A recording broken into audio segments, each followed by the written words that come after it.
O deputado federal Nicolas Ferreira acaba de invadir e arrebentar todo o Supremo. Isso graças a um discurso histórico que ele acaba de fazer no Congresso Nacional, aonde humilhou não somente o Xandão, como o ministro Luiz Roberto Barroso. O mesmo que há poucos meses atrás deixou muito claro que para ele o bolsonarismo está completamente derrotado. Nicolas não perdeu essa chance e fez com que todos os ministros da Suprema Corte do nosso país fossem obrigados a engolir a seco duras verdades. Você ainda acha que temos apenas um único homem de coragem neste país, chamado Jair Bolsonaro? Eu preciso apresentar a vocês este discurso arrasador de Nicolas Ferreira. O STF custa aos pagadores de impostos mais de R$1 bilhão. Ele custa mais do que a realeza britânica. Enquanto isso, o ministro Barroso faz exigências, no camarote da Sapucaí. Ministro Alexandre de Moraes, ele está preocupado com meme na internet e condenando pessoas inocentes a 17 anos de cadeia, porque uma terrorista escreveu com um batom, perdeu uma estátua que depois de horas já foi limpada. A gente tem aí um governo processando o Bolsonaro, senhores. Olha que loucura, porque o Bolsonaro falou que mulher petista é feia. Agora a gente é obrigado a achar a petista bonita. É só o Lula mesmo para poder falar que a Gleice é uma delas. É inacreditável como num Brasil que tem 100 milhões de pessoas que não tem saneamento básico, e peço perdão aqui pro meu palavreado, não tem aonde defecar, 32 milhões de pessoas que não têm água potável, ministros do STF preocupando com banalidades, colocando um dedo em coisas que não são de sua competência. Nós temos um país onde, infelizmente, as pessoas podem ir para a sua escola e tomar um tiro de bala perdida.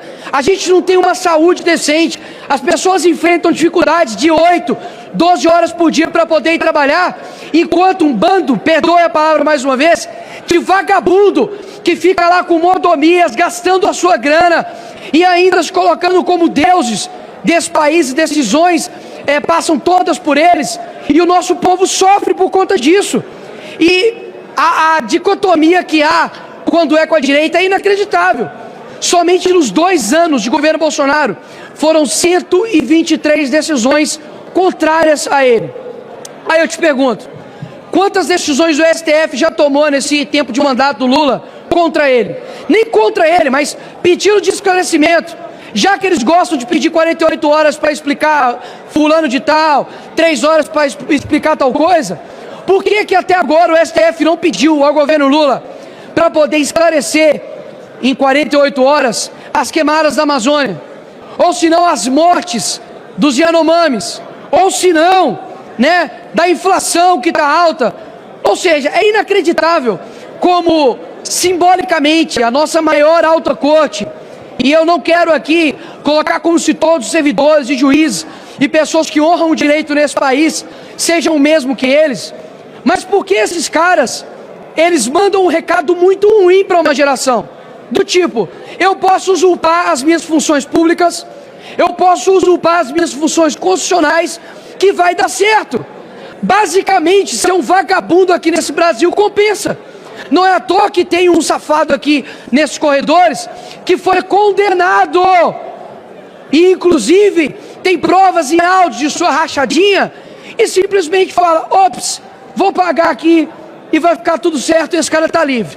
Inclusive, essa casa tem um dever moral de caçar esse cara, porque afinal de contas o crime não pode compensar aqui nesse país.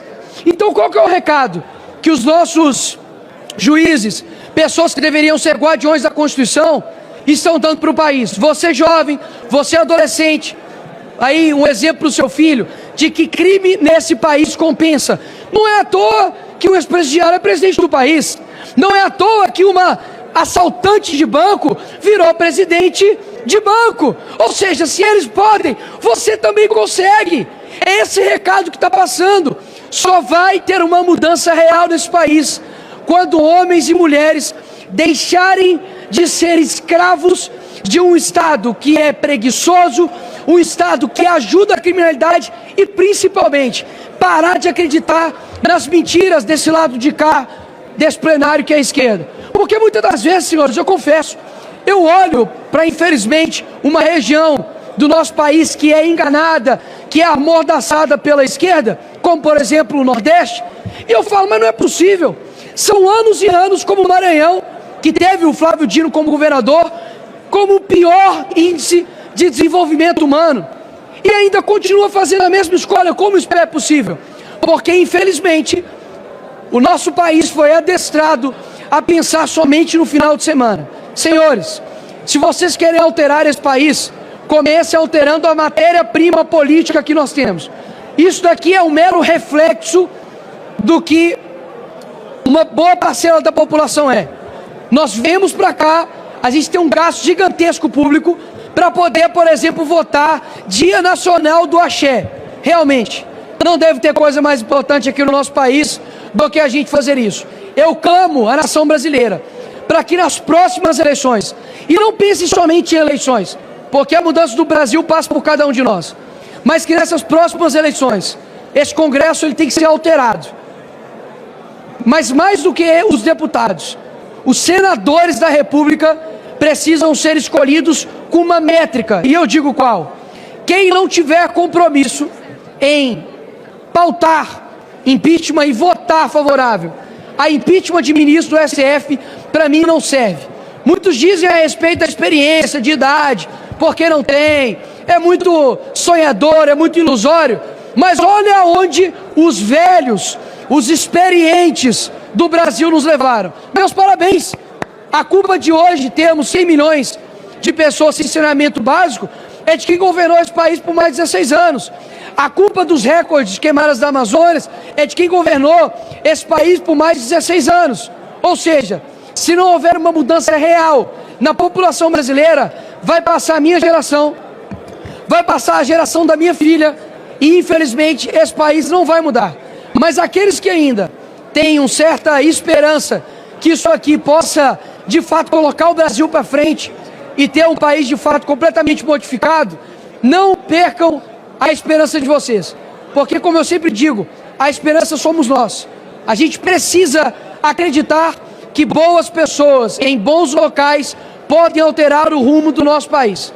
Eu não tenho dúvidas que tudo o que a esquerda deseja de você é que você desista, que você não acredite nesse país, que essa bandeira aqui de trás, ela se torne uma bandeira, assim como a nossa Constituição, invalidada, inútil. Mas eu acredito que quando os bons eles se levantam, até mesmo os maus, eles começam a olhar para dentro e falam, poxa, eu acho que não vale tanto a pena ser assim. Não é possível que o Brasil ficará escravo de uma ideologia ultrapassada, de poucas pessoas que detêm o poder, e a gente vê o nosso país num futuro que nunca chega. É praticamente a forma que eu tenho para poder falar com a população brasileira, enquanto ainda há tempo, de deixar aqui algumas verdades, de que, custe o que custar, eu jamais vou abandonar o meu país tão amado, chamado Brasil. Sensacional! Narrativa do golpe destruída, toda a Suprema Corte colocada em seu devido lugar, Xandão e Barroso foram obrigados a engolir a seco tudo isso, e eu não duvido muito de que nas próximas horas, pela democracia, é claro, em nome do amor, a prisão ou a cassação do deputado Nicolas Ferreira comece a ser debatida lá no Congresso Nacional ou mesmo dentro do Supremo. Uma instituição que muitos têm criticado no sentido de que talvez estaria usurpando as suas funções, as suas competências, a partir do momento que mais legisla do que protege a Constituição Federal.